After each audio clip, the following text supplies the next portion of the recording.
off the screen. Did she say okay, or is she going to just post the I don't know. She said yeah. Okay. So it says, to begin with a quick synopsis, I'll just read this real quick. It says, the case describes the dilemma of founder and CEO Aaron Kennedy as he seeks to grow the company from within while balancing the pressures of other competitors trying to push their way into the fast casual food category. As they grow, they face the difficult decisions on how to meet the pace of the budding company while maintaining their culture. So it says just to kind of look at some of these questions and discuss the ones that might help us as a group. So the first one was, what is fast casual? Like, as far as the restaurant business. An actual definition of what fast casual is? Yeah, like what did they say it was, and how do you guys think about it? Have you guys been to a fast casual restaurant? Yeah, I think fast casual is obviously the hybrid in between fast food and just casual restaurants. They use the example, or I guess the teacher did, of I think it was like McDonald's and Olive Garden. So the hybrid of that would be, I think Chipotle is considered fast casual. So you're getting the quality and I guess this upscale service of a casual restaurant, but you're getting the convenience of fast food. Hey, you guys have Payway? Yeah, Payway's awesome. We do, yep. Yeah. It was awesome. Yeah, I kind of look at them as a fast casual. Totally. Super good food, but you don't have to sit at a restaurant and pay exorbitant prices. Yeah. Okay. What is the challenge facing Noodles Company within this segment? First of all, it was his getting his finance all together. Wait, within the what? The issue within what? Within the segment, within the fast casual realm. Oh, within the okay. Yeah. What are the challenges that they're facing right now? Well, it's a new kind of way for restaurants, so there's a lot of places coming out that are like that, so the competition is increasing. Yeah. I feel like they're trying to like make their expand their company quick enough to keep up with the pace that they can keep a large share of the market.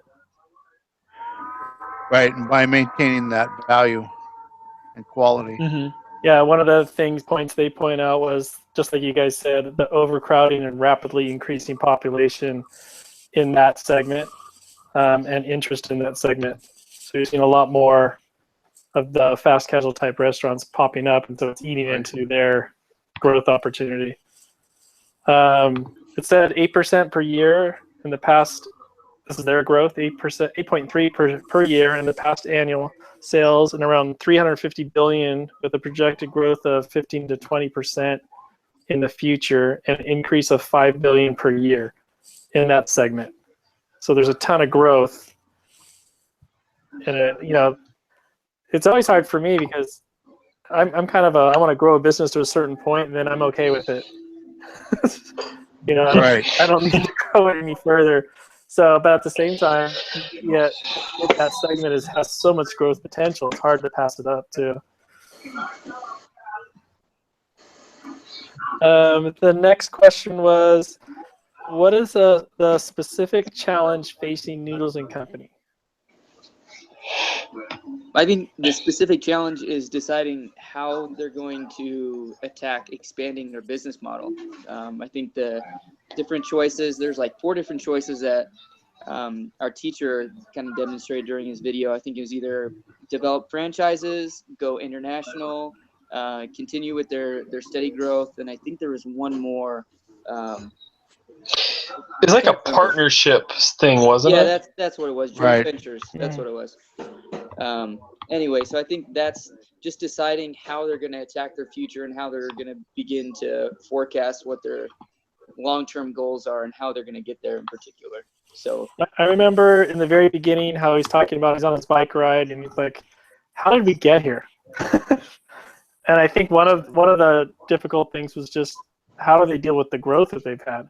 Yeah, right. Which is a good problem to have, but nonetheless, it's a problem. Many people would be begging for that problem, but when you actually have it, you're just like, okay, what do we do?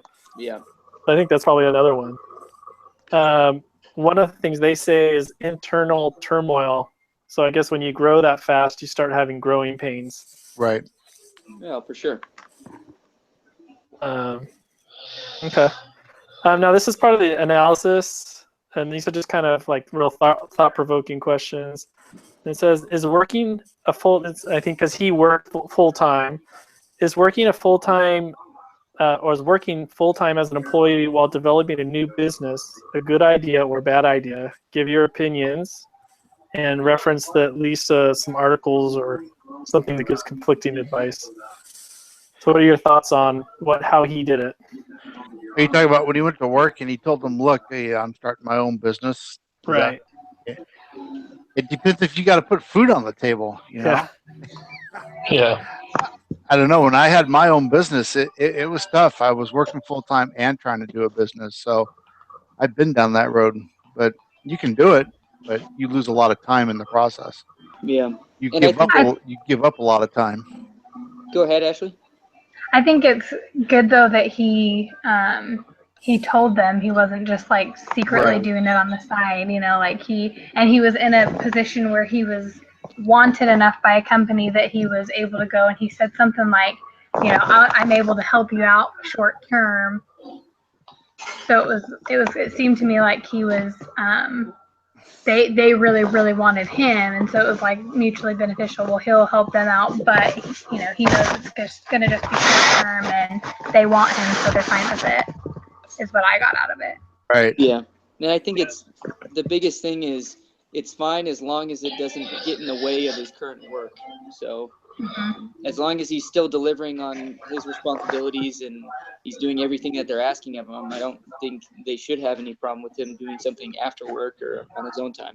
But I guess if you dig deeper, is it a good idea or is it a bad idea? Do you think he hurt his success rate for his own venture by not being able to focus solely on the Noodles and Company?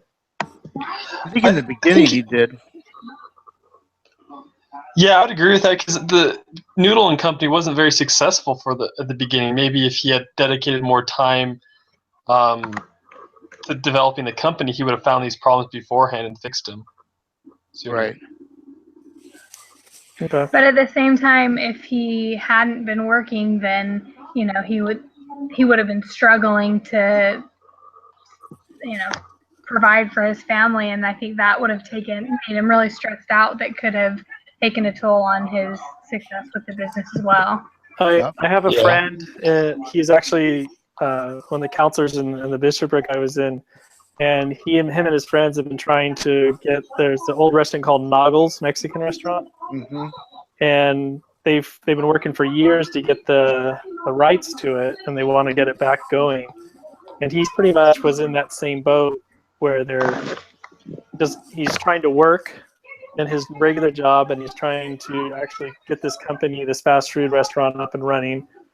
And finally, they were able to get funding so that he could quit his job and take a salary from the funding that they received for the Noodles restaurant that they're doing. But he struggled really, really hard to try to figure out, you know, how can I do this and how can I afford not to do it? So it was interesting to read this article. Kind of was right in line with his problems. Yeah, and I think it's a fairly common struggle for entrepreneurs, and I really don't think there's a right answer. I think it totally depends on a ton of different variables and your own individual circumstances and whatnot. But In a perfect world, if someone handed you $1 million and said, "Go ahead and open up, take some time to develop the business plan, develop everything, open your first one out," and then yeah, of course, but that's almost never the case. Exactly. Yeah, that'd be nice though. Yeah, I think we'd all be entrepreneurs if that were the case. Next question is, can Noodles and Company maintain their corporate culture through aggressive growth? I think they can, but it's all about how they approach it. I think they mentioned franchising, and people have done it before, and they've done it successfully, but there's a ton of people who've done it, and it's just absolutely crumbled their business. So it's all about how you attack it, and if you do it strategic enough, and if you're cautious enough about how you do it, I think it's fine, but it's definitely something that they need to worry about, because that's one of their main value propositions is how The I don't culture. know, their culture as Yeah. in general, and the service that they give their customers, and that could definitely hurt if they grow too fast and don't have the right employees to kind of fulfill and maintain that culture within the business. Yeah, Kenzie was saying I think they can, but even with a lot of support, you will still have a little up and down. And I Totally. think we all agree with that. Yeah, it's inevitable. The pessimist is kind of no. They're going to get to 30 stores and it's just going to be like a McDonald's or something. Right. But Yeah. you would hope that the employees, if they're indoctrinated enough or they're trained well enough and they really grasp onto it, then maybe it can survive through larger and larger growth. Let's see. Next one is, should Noodles and Company choose a strategy to be first to market or best to market? What are the advantages and disadvantages? Well, didn't they say that they were both? That's what I said in the reading. Yeah. But I wonder if they're Yeah. talking now going to the next level and taking advantage of their positioning and how if they really are aggressive, they could be one of the first major guys in this segment. Oh, gotcha. So what do you guys think? When I wrote my case study, I found this article that essentially debunks the theory behind the importance of being first to the market. It just says it's like there's some theory that this professor came up with that he later said it was false. And how really? all the statistics, it was super interesting. It's like this idea was initially developed by so and so, and then 10 years later he said it's not true at all. I revoke that. I'm wrong. Wow. And then statistics of why if you're first to the market, your success rate is actually very low. So it's better just to come in like third or fourth and just have a better business model, and you can beat them out. That's Yeah. interesting. Very seldom does first the market actually establish you as best. Kenzie is saying too, she says best to market, in my opinion, quality is more important. But more than just quality, is if you're best to market, you're best all around.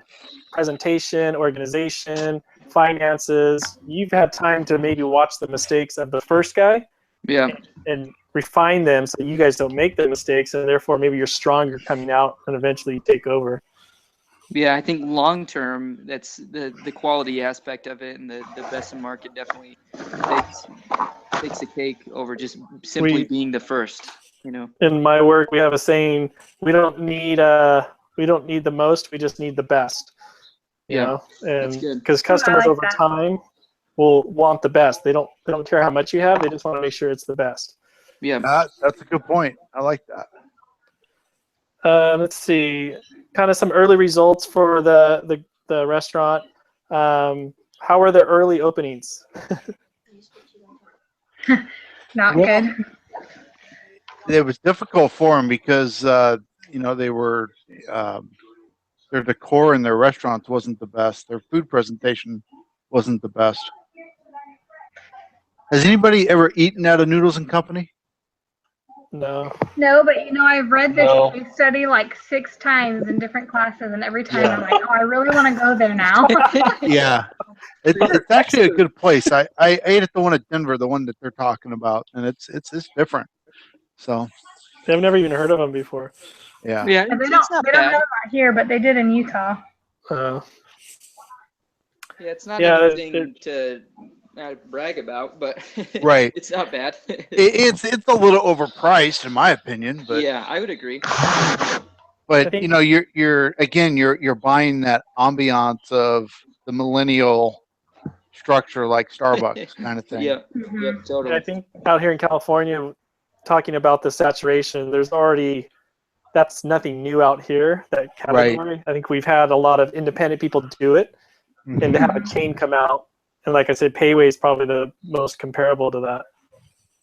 So I wonder if they'll never even come out here because the competition's too stiff.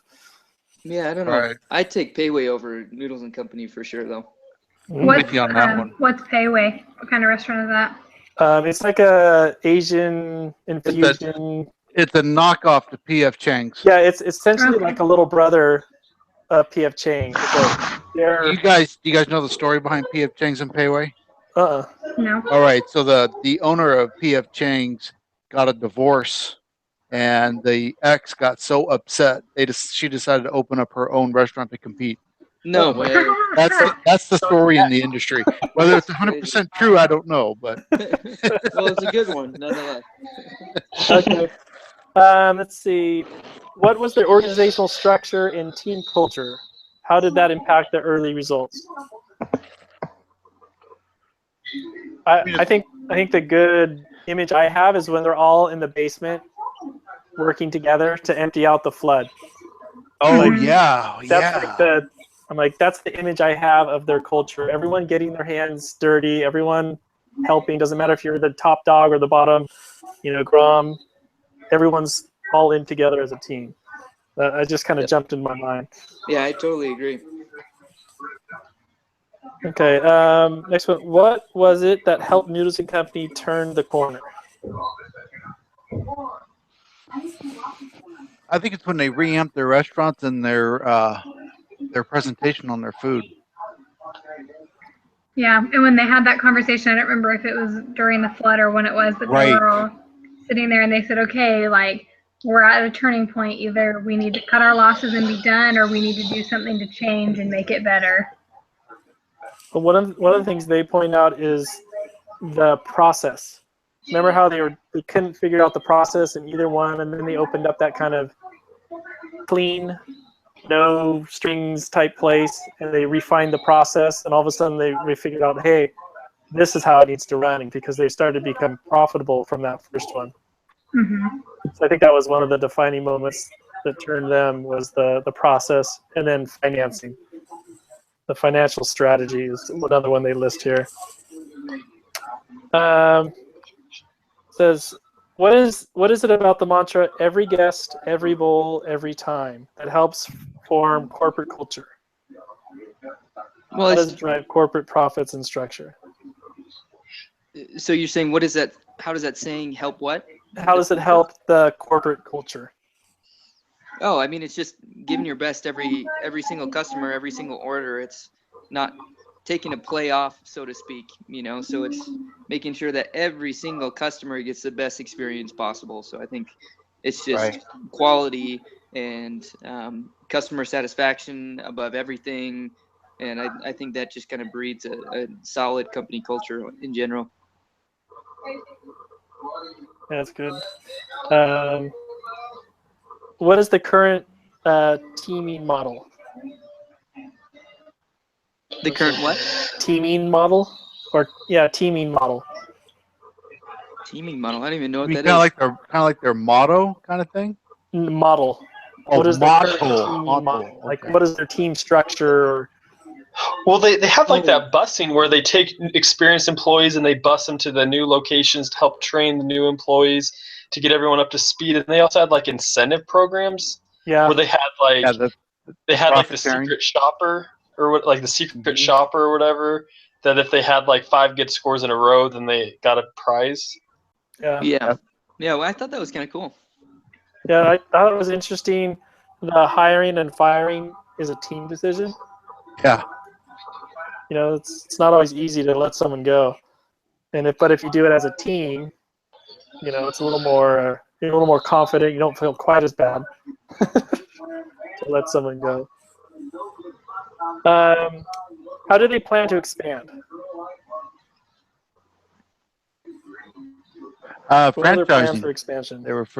Weren't they looking at franchising? Yeah, I Mhm. think that was their number one. Was just that their from the number sounds one? of it, but Yeah.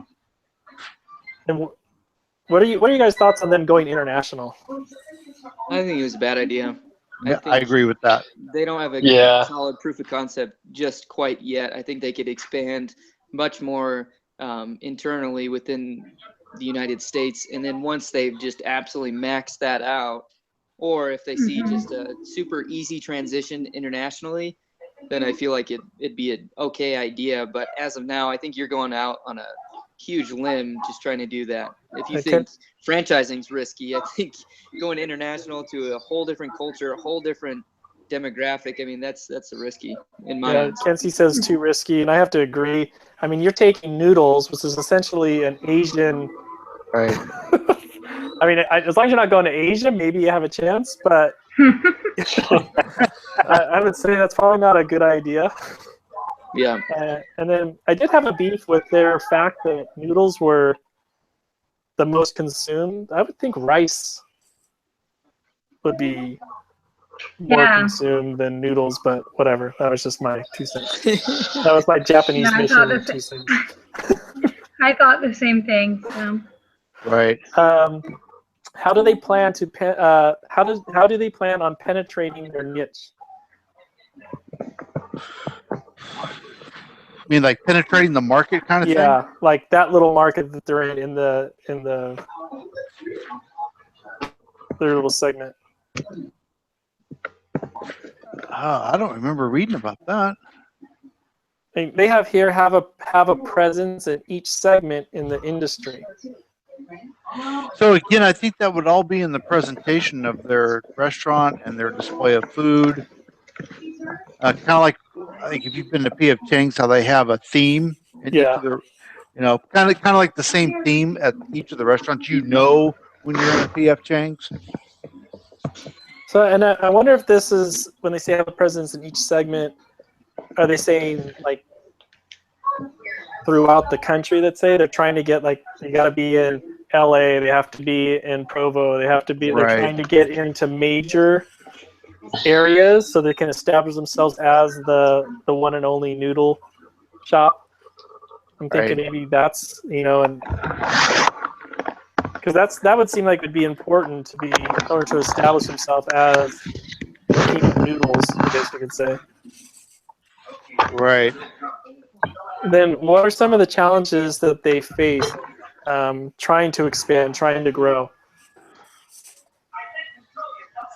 well, he wants to maintain like total control, but I feel like either way, if if they franchise or if they just keep growing internally, the more places that open up, the less control he's going to have. Yeah. Yeah, because you have a franchisee and they go through the training, but ultimately they want to run it like their business. Right. Right. And you're going to have an owner operator type person. Their personality may not fit with the culture of Noodles Company, and he may not be a nice guy. And he might say, "Oh, you know what? You don't deserve the incentive," or "You know what? I'm going to fire you because I decided I want to fire you." Right. It just seems like they would have to be very careful on how they bring in franchise ease and the people who want to start it up in order to preserve their culture. Right. So the question is, what should they do now? What are some possible strategies for growth? I think they need to focus on their current stores, and the only way you're going to make it better is probably the better food. That's a hard one, actually.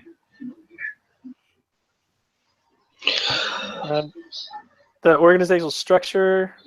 You mean more as internal as far as management in that way? Internally, like how do they need to prepare themselves to grow? If their idea is they're going to grow, they don't know if they're going to do franchisee yet or whatever it is, but they know they're going to grow. What do they need to start doing internally? So I had an idea for the case study. Is that like if they're trying to go to a region they haven't gone to before, it'd be hard to like train that new branch if it's the only restaurant in a couple 100 miles. So I was thinking they should franchise, but set up like regional headquarters where the corporate establishes like a restaurant in a certain area with pre-trained employees, and then people can franchise in that surrounding area, and they already have like a headquarters that can help train the new franchises. It's kind of like a home base. Wow.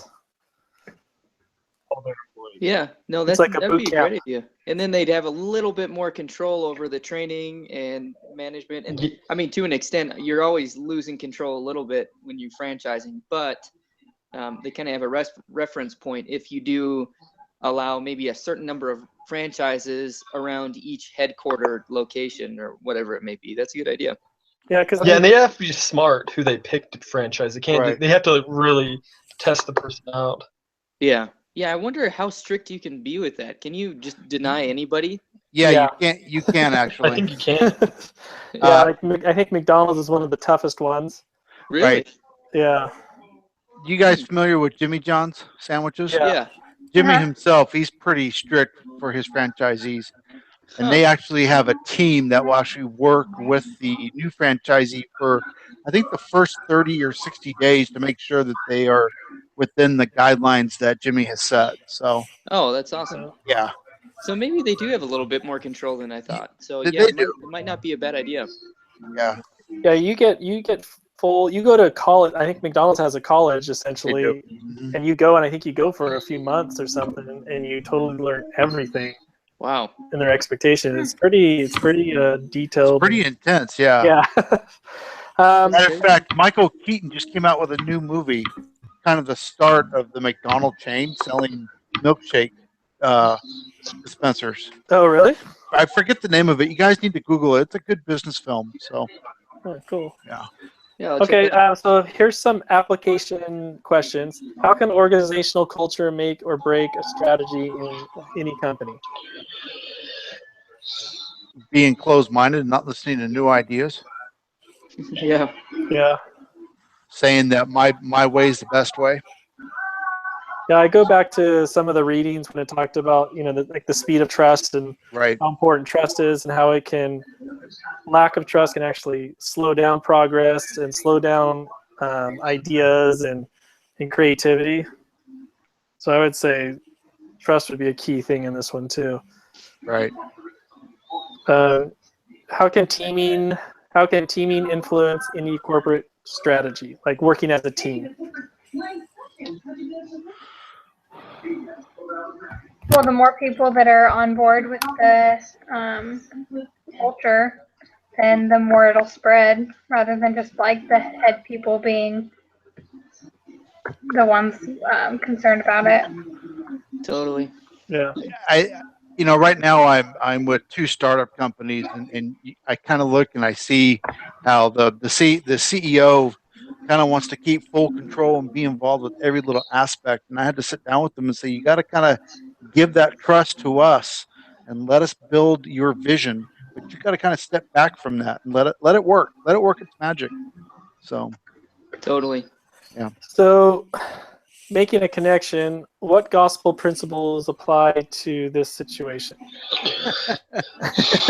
Yeah. You knew that was coming, right? I would say the fourth article of faith, you got to have faith, hope, You're gonna trust. recite that from memory? Yeah. We're quizzing you here. I have to get my daughter from primary; she could do it. There you go. To make us all look bad, I'm sure. And then you can kind of throw in the 13 there where we, virtuous love a good report kind of thing. So That's a good point. Any other kind of gospel principles that apply to this situation? I mean, just working as a team. I think as members of the church, we got to kind of put our shoulder to the wheel, so to speak, Yes. together. And Oh, if what- we're not doing that as a team, nothing's going to happen. So What was the video he gave in when it talked about the gospel culture? How we're not asking people to give up who they are. We're just saying you have to live the gospel. Like if we all Yeah. live the gospel together, it's a culture. Was that Meet the Mormons? No, it was just one of the videos he shared in the. Oh. yeah, I can't remember who said it. It was I a just- good quote. Yeah, I just thought that he's like, we're not asking if you're from Japan. We're not asking you to become an American. If you're an American, we're not asking you to become. We're just asking you to become disciples of Jesus Christ and live the gospel culture. Doesn't mean you have to give up who you are. And I kind of thought maybe that pertained to in this business. You can come in, you can be who you are, but you Right. have to be part of the actual culture at The Noodles actual Company. culture, right? Right. Because it is a life-changing lifestyle. Well, and if you will go in and you will embrace the culture in any business, Right. you have a better chance of being successful, and that business has a better chance of being successful. But if you go in and you're like, oh, this is dumb, or I can't believe they do that, then you're never going to survive, and you're not going to be an asset to that company. Yeah. Right. Conclusions. Okay. Help your group members notice the key concepts. I'm going to help you guys notice that. Okay. Without using Wikipedia as a source, read at least a couple of articles. Oh, was I supposed to do that? You can find online. I'm encouraging you guys to do this. Find a couple articles online that summarize what they have done and if you agree with the path they've taken. Research the strategies, franchising. Oh, that's what it was, strategic partnering. Going public and self-financed. That's what my friend's doing. He's doing going public. Right now he's doing strategic partnering, and then their goal is in 5 years to go public. To an IPO kind of thing? Yeah, so I was able to buy some, invest a little bit in it.